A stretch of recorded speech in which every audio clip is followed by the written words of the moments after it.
about just the different stages of leisure, kind of like everything from opportunistic leisure on up to lifestyle tier leisure, where it's a part of, in many cases, how people define who they are, who they want to hang out with, where they want to live. Like they're wrapping their lives around this particular form of leisure, whatever that is for them. And that also tends to look a lot like retirement stage leisure, where it can be more of a part of your life. You don't have to earn and sock away more gum and cheese in order to be able to not starve to death. So, government cheese is an old 1970s expression for food line welfare, food assistance programs. These days we call it EBT or SNAP. But yeah, in our modern society, we have this, at least in the United States, we have this sense of most people generally working to earn and save up so that they can be financially independent by the time of retirement, and they just kind of coast on those savings and the interest from it if they've got any investments.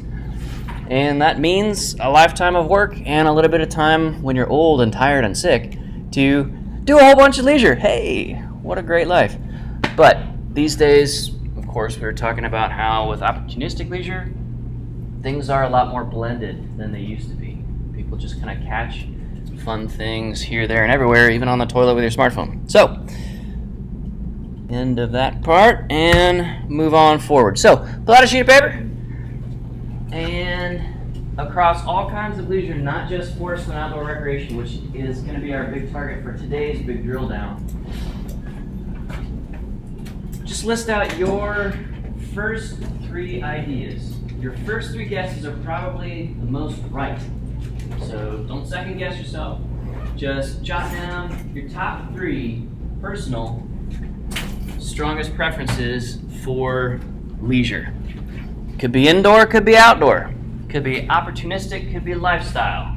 Different ends of the spectrum or anything in between, right?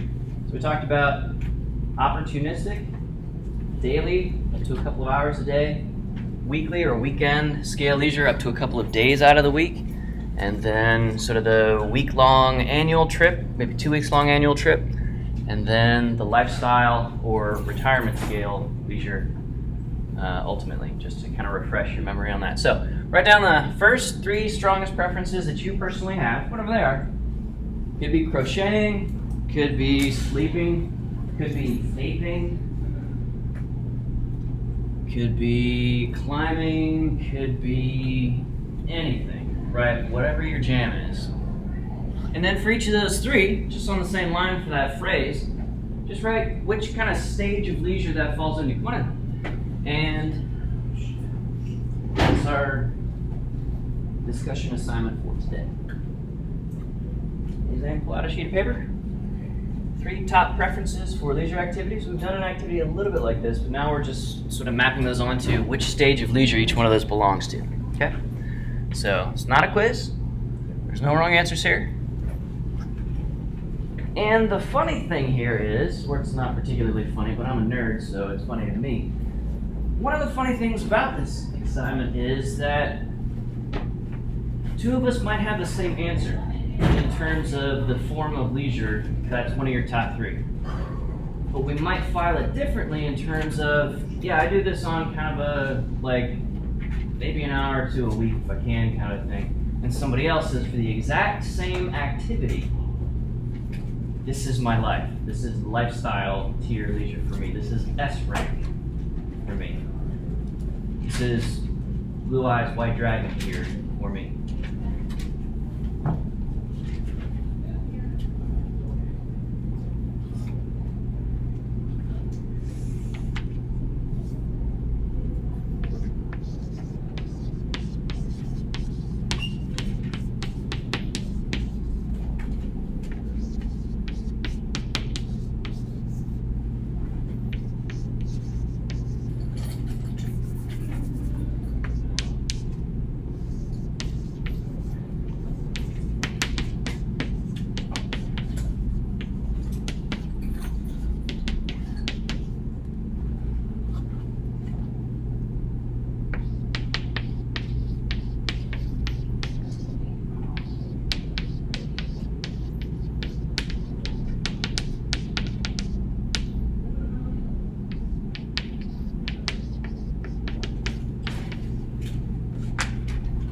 as you're writing or finishing up your thoughts.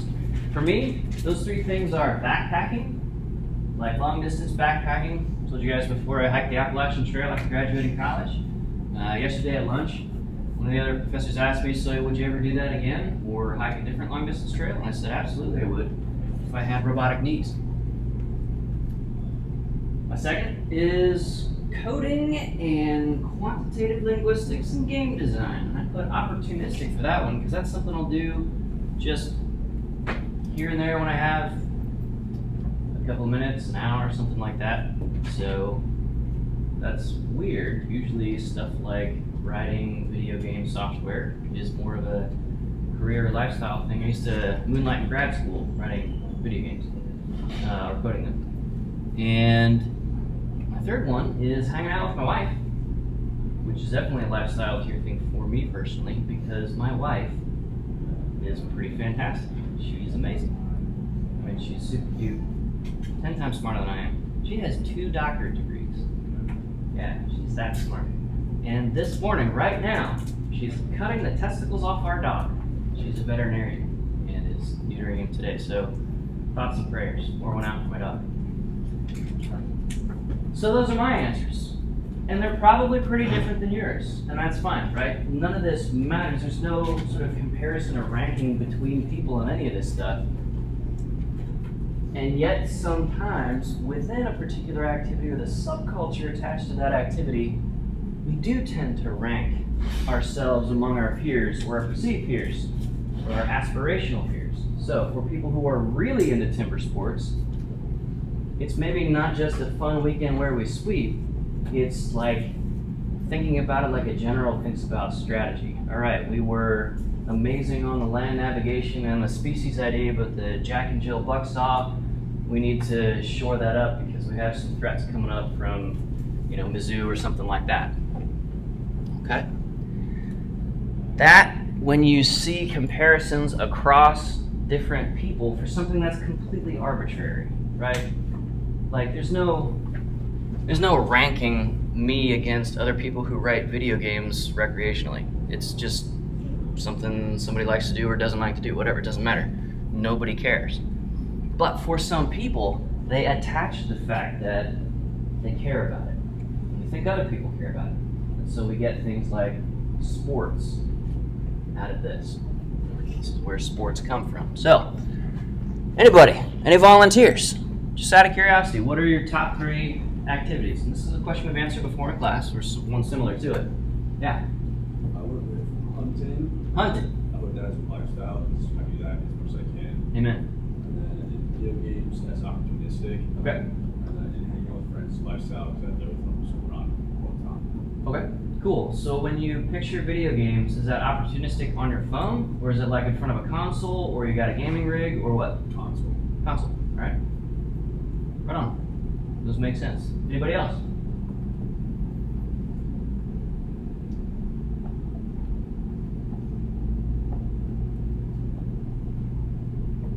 All right. So, hang on to that sheet of paper. We might add a few things to it, but flip over to a fresh page for notes, and let's talk a little bit more about this idea of kind of showing up for conclave, timber sports type activities versus like running the show on conclave, timber sports type activities. Okay? So the idea here is one of, there's this question of like how hard do you go on it, we might say these days. Is it casual leisure? No, this is different than opportunistic. Opportunistic is a time scale and an investment scale. Casual versus serious is more of an effort or centrality or importance that you place on it scale. So these are similar to the leisure scale, but classes a little bit different, okay? Not quite the same thing. Casual leisure, idle time, amusement, mediated boredom. So this image file right here is this guy hanging onto this branch and like bouncing up and down, and his buddies, as is often the case for videos like this, kind of egging him on. And then eventually the kinetic energy becomes too much for his grip strength, and he like craters hard on the ground, and everybody's like, "Ha, bro, that was great." Okay, Usually the word bro shows up in videos like this. So at the other end of the scale, we have not just mediated boredom, doing something but not really being into it, just kind of filling time. At the other end of the scale, we have serious leisure. And this is everything you would think about in terms of that centrality, that sense of identity, that sense of, if I'm going to do this in this particular way, it's going to take a ton of effort. And typically it's higher skill effort. It's not just plowing a bunch of time into it. It is developing real skill and maybe skill transference from other areas of your life, like if you're into rock climbing and bouldering, the skills from one naturally permeate sideways into the other activity when you're doing the other one. And the identity and community. Anybody ever been to Shawnee Trails, the outdoor shop here in town? Okay. What's it like in Shawnee Trails? Just if you had to describe this place to somebody who's never been there before, what's that shop like? It's like if you took a Dick's Sporting Goods but put all of the stuff in a really, really small store. All right. It's like if you took a Dick's Sporting Goods and boiled all that space down, maybe the same amount of merch or swag, and then like this tiny little shop next to Quattro's. Okay. What else? Anything else? Is that pretty well? That's pretty much it. All right. When you go in there, if you're tall, you got to kind of like duck your head down because he's got a whole bunch of really expensive canoes. And if you ever talk to Rick, the owner of this place, who has kayaked and canoed literally all over the world, in and among like polar bears on the coast of Greenland. I mean, just all over the world, down in Patagonia, southern tip of Argentina, the south end of South America, which is really kind of cold and remote, and these stark, beautiful mountains, southern Andes, and so forth. It's called Tierra del Fuego, the land of fire. There's this sense of, okay, you could go to Dick's Sporting Goods and get like mass market, Yeti coolers and stuff, or you could go to this place and get the kind of gear that will keep you alive in a place like off the coast of Greenland with the polar bears, or a place like Tierra del Fuego. Okay, that's more of a serious leisure kind of a place, and it happens to be the particular subspecies of serious leisure that is forest and outdoor recreation. But there's this sense of, yeah, I could go to Dick's and get a lot of the same sort of shaped gear, but if you go to Dick's and you're not really paying attention, you could get like a sleeping bag shaped object, which is sort of sleeping bag like, but it doesn't really work very well. Like it's got cotton insulation and it's just worthless in an actual backpacking trip. Or you could go to Shawnee Trails and probably spend 2 or 3 times as much. Instead of an $80 sleeping bag, it might be a $400 sleeping bag, right? About 5 times as much. But that sleeping bag is gonna be bomber gear, which is hiking, backpacking, outdoors, subculture vocabulary. We could add jargon and lingo and vocabulary and slang to this serious leisure list for basically indestructible. You can kind of use and abuse this gear and it's going to work pretty well. A lot of gear at the higher end for backpacking, for example, is made out of titanium. For those of you who like to fish, what kinds of materials are your expensive rods typically made out of instead of just cheap fiberglass? Is there anything else that's used? Carbon fiber, the Craybon Freeb, the stuff they make expensive bike frames out of that are lighter than a fart and that only dentists can afford, Like that's pretty high tech stuff. Okay. So we'll see some examples of carbon fiber technology applied to forest and outdoor rec, and kind of in the technology section of this class, get a sense of what's going on. All right, so let's get into this typology, this epistemology of leisure, and our goal is to drill down to forest recreation. We want to be able as park rangers in training to look at an activity, to look at a setting, to look at a subculture of people, and pretty quickly go through this, not dichotomous key, but key out the subspecies of leisure-oriented human or place or gear or subculture that we're looking at, okay? So, in the biggest circle of this Venn diagram, if you want to think of it that way, we've got leisure. I'm sorry this text is a little bit small for you. There's those of you in the back row. We've got inside leisure 4 basic primary categories. We've got entertainment, which would be lean back leisure. So you're leaning back on a couch or lazy boy or one of those fancy swing chairs or like those big beanbag things or inflatable chairs you see in dorm rooms. And it's basically passive. You're being entertained, but you're not really doing anything physically active. So entertainment would include stuff like going to a play or a musical or a concert where you're supposed to be polite and not down in the mosh pit. That's entertainment, okay? Make sense? All right. Pastimes are the low effort, low commitment, easy in, easy out kinds of things like playing board games, like stereotypical board games, like the Game of Life or Monopoly or something like that, not like Starfarers of Catan or Twilight Imperium, which takes 12 hours to play. It's crazy. Okay? So, pastimes are not lean forward, like active outside doing stuff. It's more like I'm not leaning back, just letting a movie wash over my retinas. It's a little bit more active, but still pretty chill, typically inside, typically with a small group, and so forth.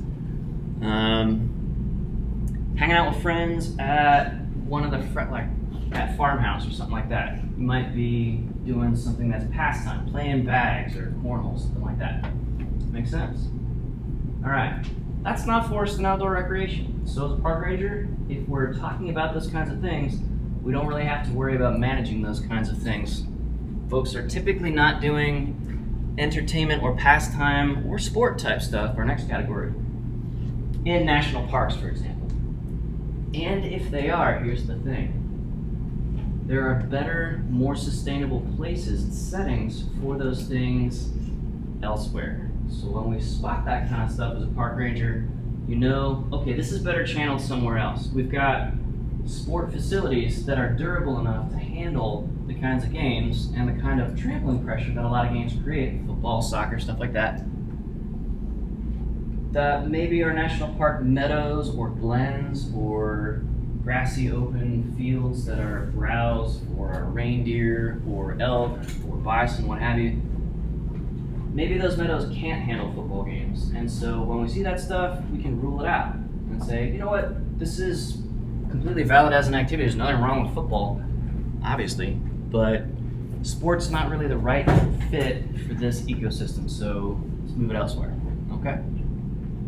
Out of this list, sports is the most forest and outdoor recreation like, and so we want to be real careful in making sure that we understand the difference between sport and forest recreation. Sports are facility dependent, not resource dependent. That is, in football you gotta have a field, maybe a stadium, but at least a field.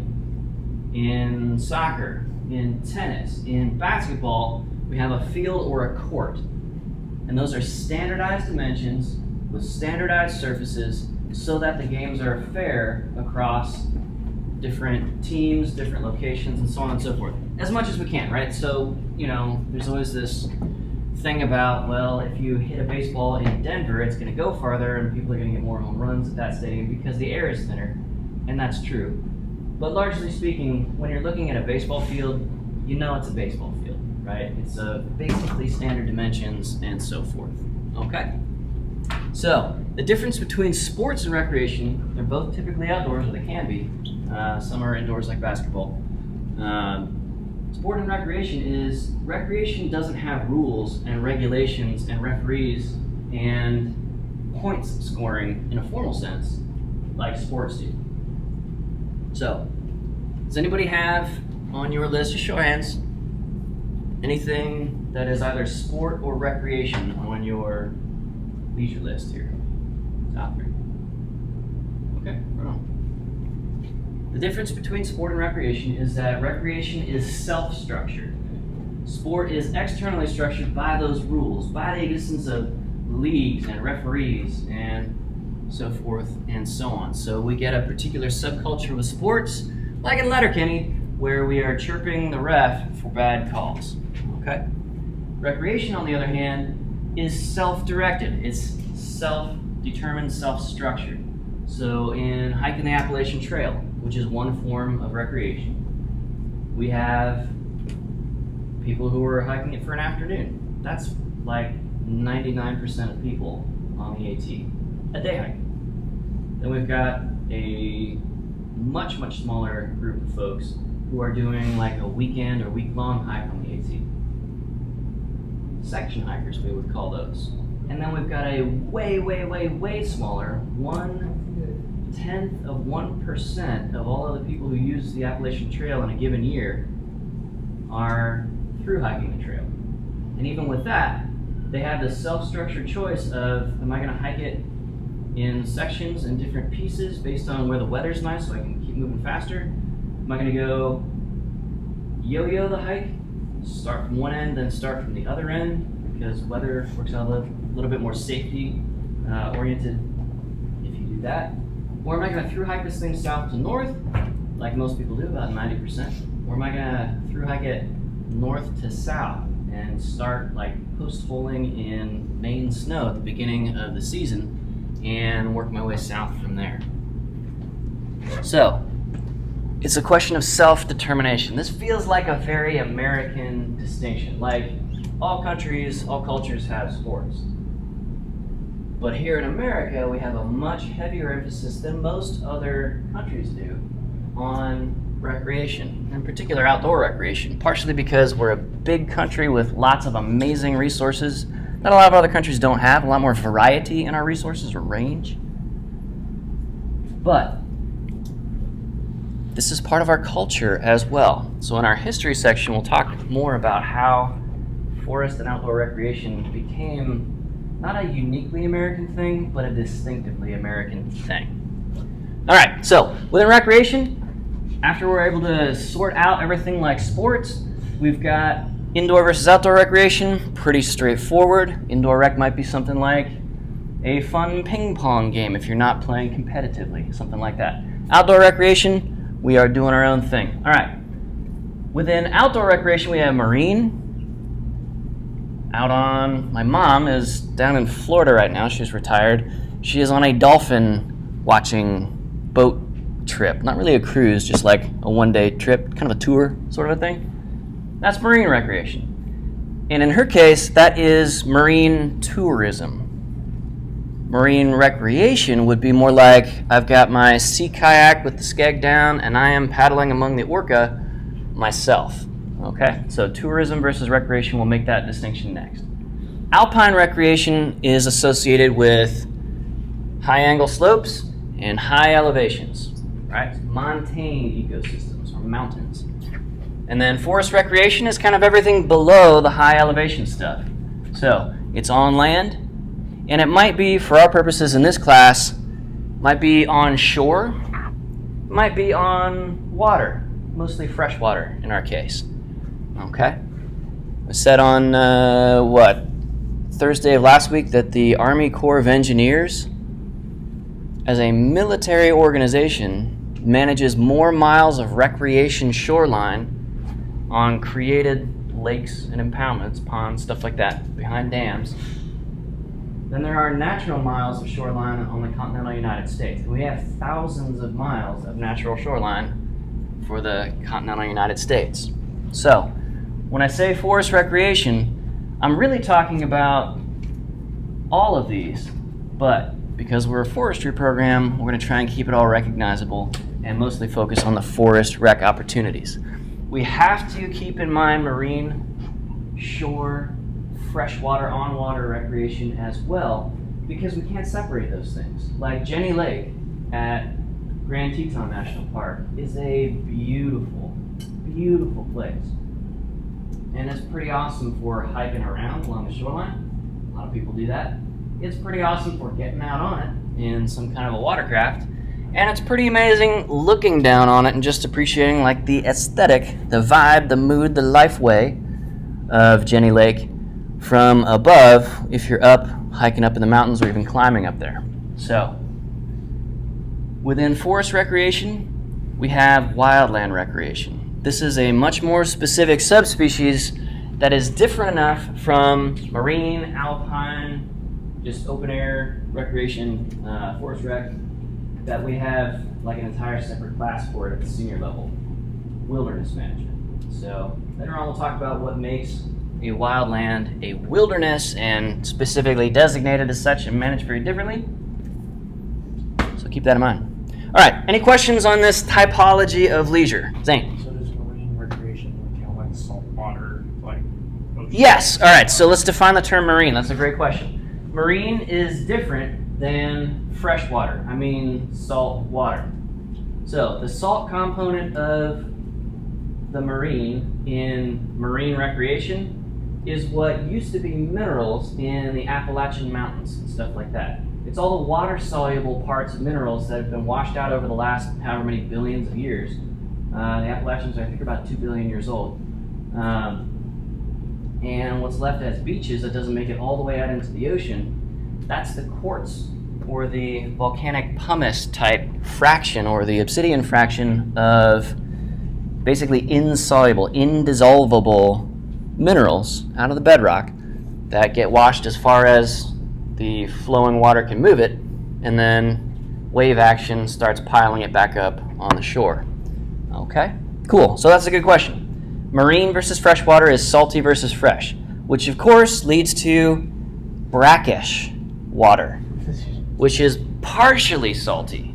Salty enough to be kind of gross for drinking, but not so salty that it will make you vomit or dehydrate you terribly, like if you drank or tried to drink seawater. Okay?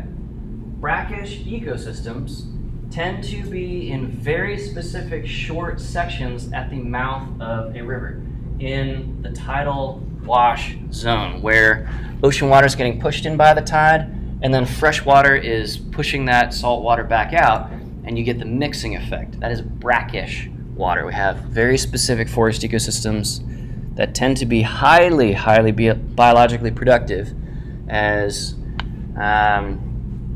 breeding and rearing habitat, as carbon sequestration habitat or ecosystem service, and so forth and so on. So Zane, that's a really good question. Marine is defined as salt water, okay? So that's usually going to be saltwater surface recreation, but as we'll see in the technology section, more and more, we don't have to just enjoy the surface section of 70% of the surface of the planet, which is covered with salt water.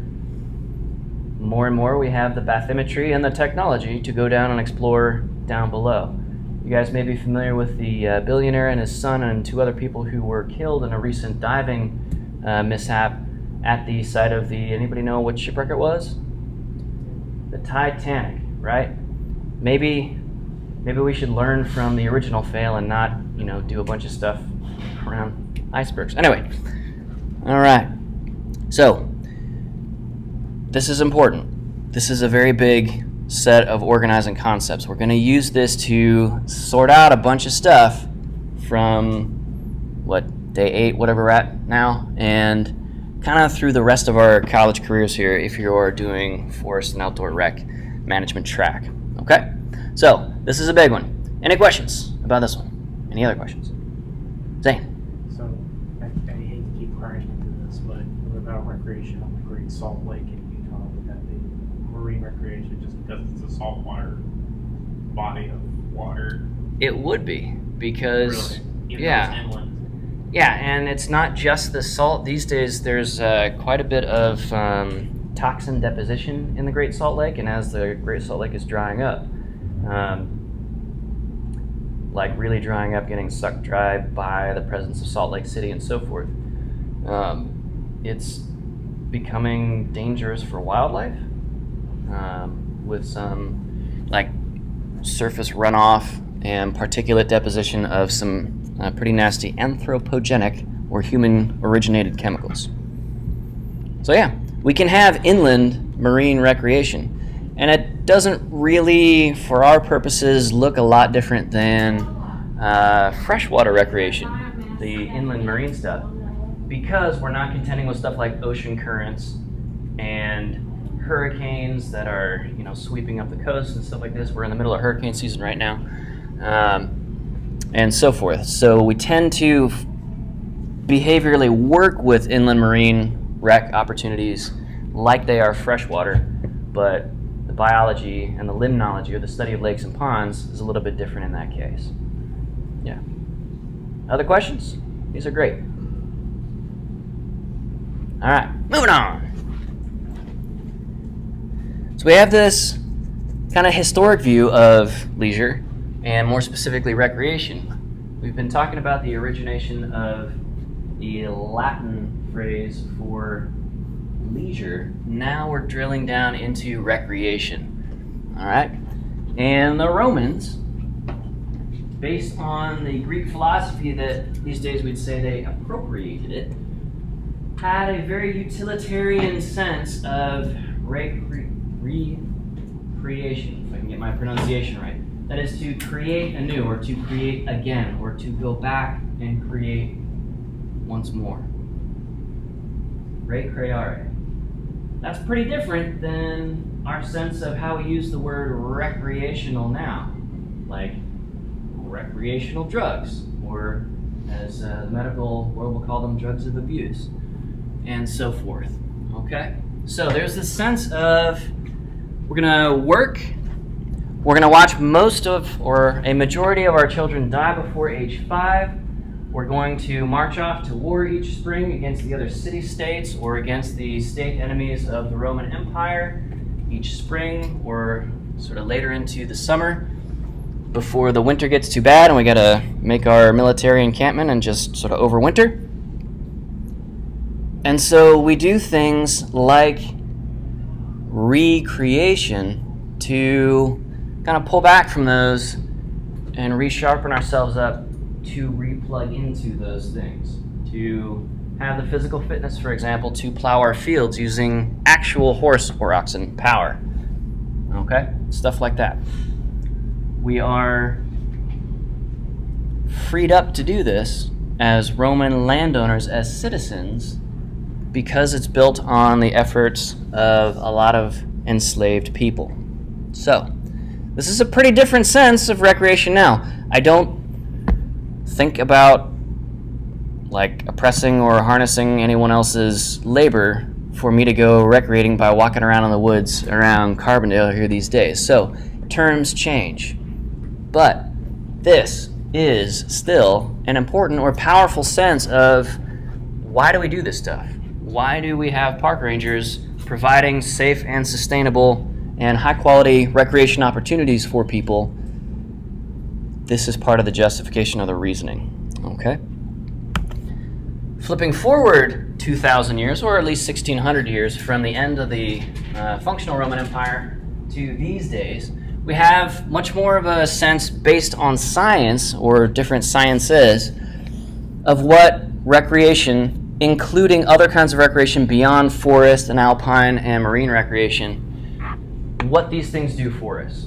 So this is trying to answer some of that why question. Why do we care about this stuff? Why do we need to set aside entire ecosystems, entire zip codes, entire counties, entire millions of acre parcels up in places like Alaska? Why do we need to set those aside partially for recreation, human use? Why is this important or crucial? And first is, it brings back a sense of positive affect. Affect is a specific technical term in cognition research of your external, so your outward-facing, your visible emotional state. It's your affect. So you tend to be in a better mood when you're able to go out and hunt instead of having to play buck hunter at a local bar, and it's maybe kind of fun, but it's not the same as a good hunting trip. Yeah? So it's a positive effect of outdoor recreation in that case. Secondly, perceived competence.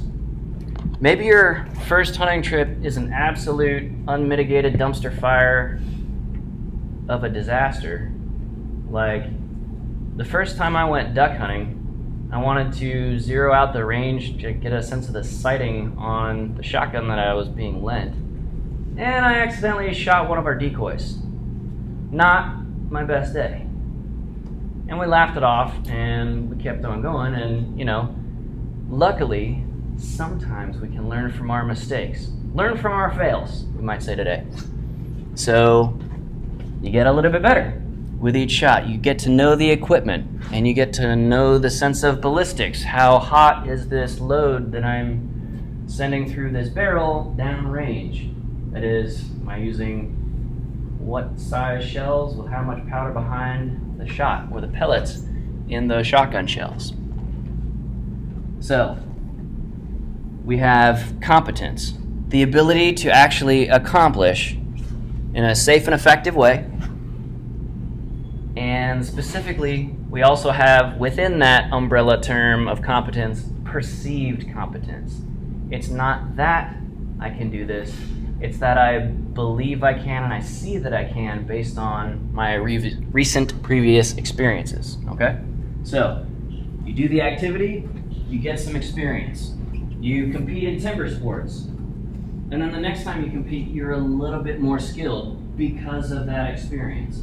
Not just the specific hard skills of Jack and Jill bucksaw, or log rolling, or pole climbing, or orienteering, land nav, or whatever the activity is, but also kind of the sense of managing yourself around it beyond just the specific skills. So you get a sense of, all right, I was pretty nervous before I picked up that throwing axe this first time because a bunch of people were around. This is the first time I've ever actually done it competitively, and so I should expect to be a little bit nervous the next time. And maybe because I expect it, I can manage that a little bit better, right? Like either go to bed a little bit earlier the night before, or as some high performance athletes do, they spend a little bit of time meditating or even praying before competing or going out and performing. You see this very commonly with folks who are like world-class concert violinists, for example.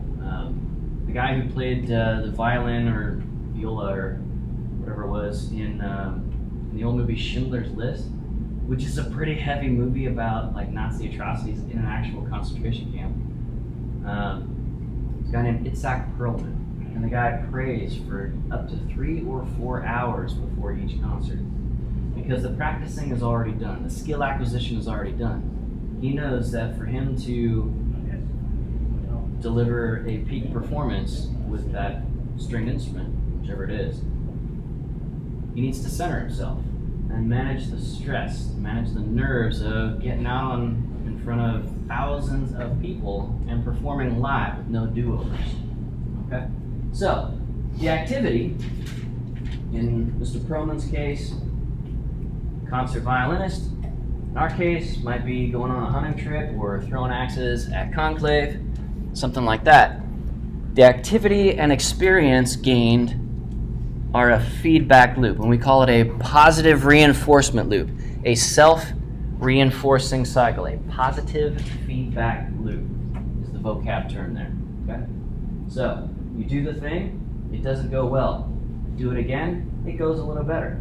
Do it again, it goes a little better, and so forth and so on. And at some point, you're making step changes up from, I'm not even doing that base activity anymore, I'm doing a more advanced version of it that's not even recognizably the same thing. So, for stuff like, any of you guys and gals like hunting waterfowl, like snow geese around here or something like that? Okay.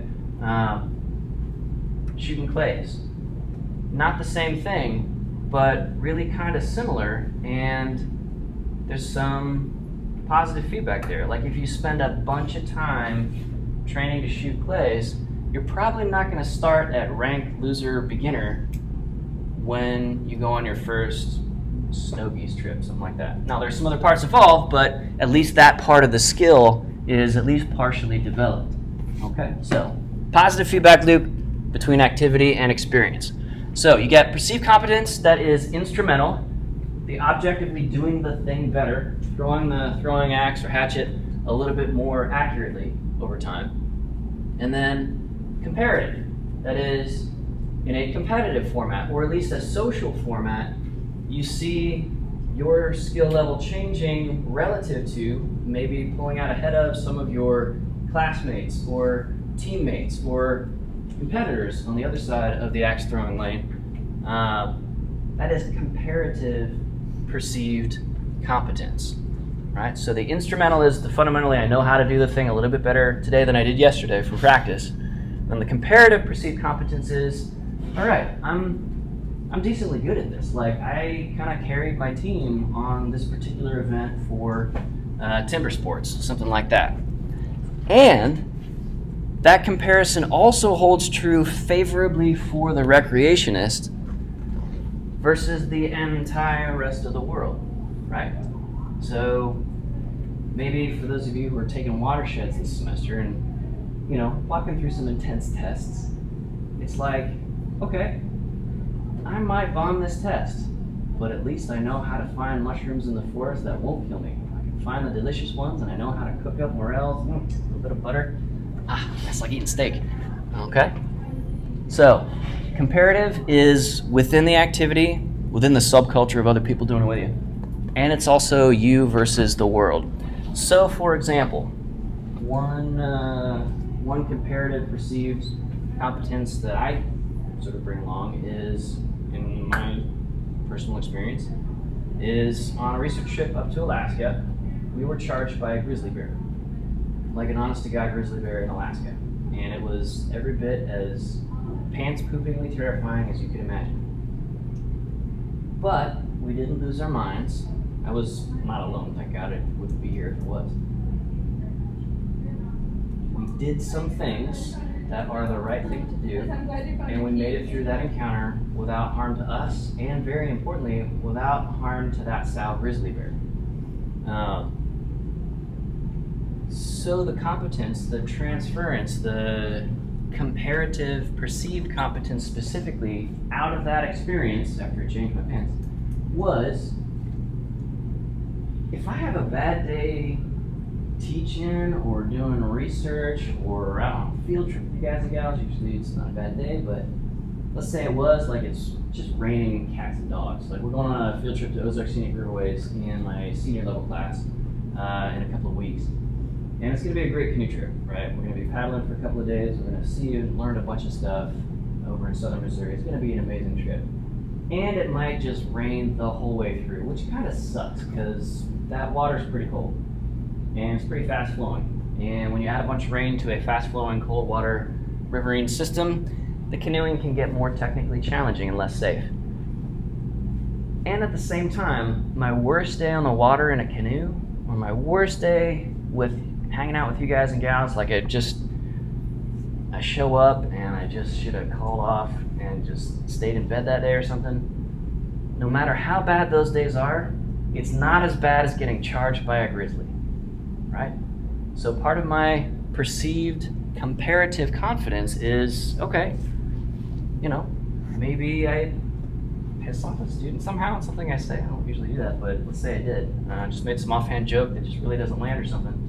And you're really upset with me, and justifiably so, if it's a dumb joke. At least I'm not getting charged by a grizzly bear. I can go back and repair that and be like, you know what? I am a tool. I'm sorry. I'm an idiot. And I said a joke that was inappropriate or didn't land right, or you kind of felt like I wasted everybody's time in class, whatever. At least I'm not getting charged by a grizzly bear. So think back to any of your experiences doing any kind of your 3 activities from earlier.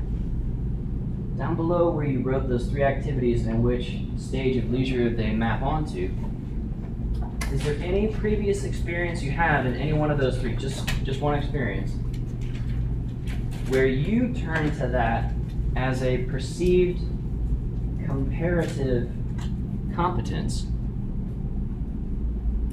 and it's kind of a reassuring thing? For me, getting charged by a grizzly bear.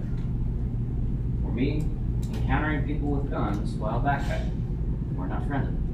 For me, seeing my friend fall through the ice as we're crossing a very big stream in the Cranberry Wilderness on a backpacking trip over New Year's one year.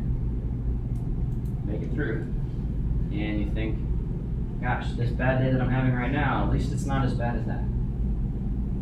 Go ahead and write that down.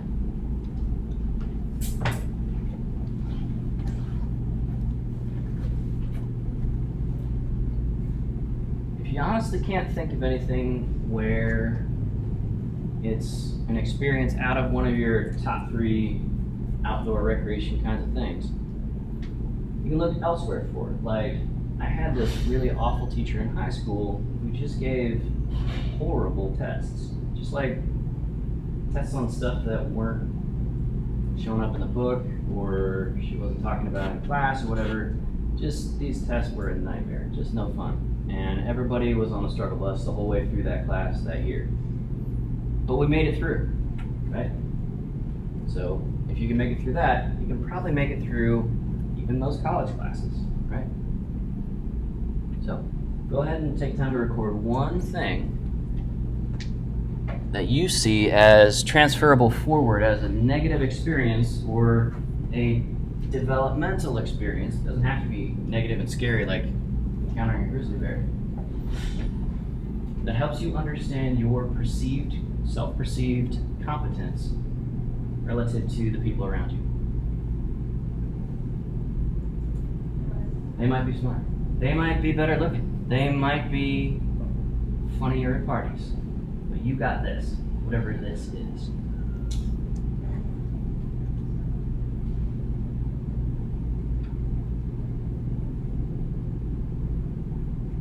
As you guys and gals are writing this, we'll kind of end on this thought and then pass them in as we head out.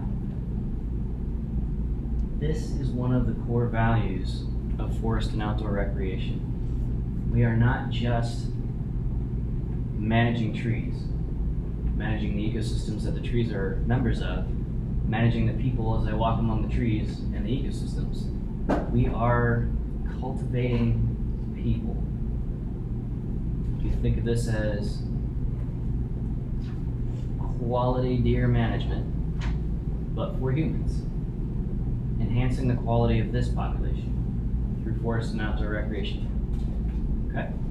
Developing instrumental competence, the actual ability and skill, and then also that sense of that instrumental skill, the comparative competence.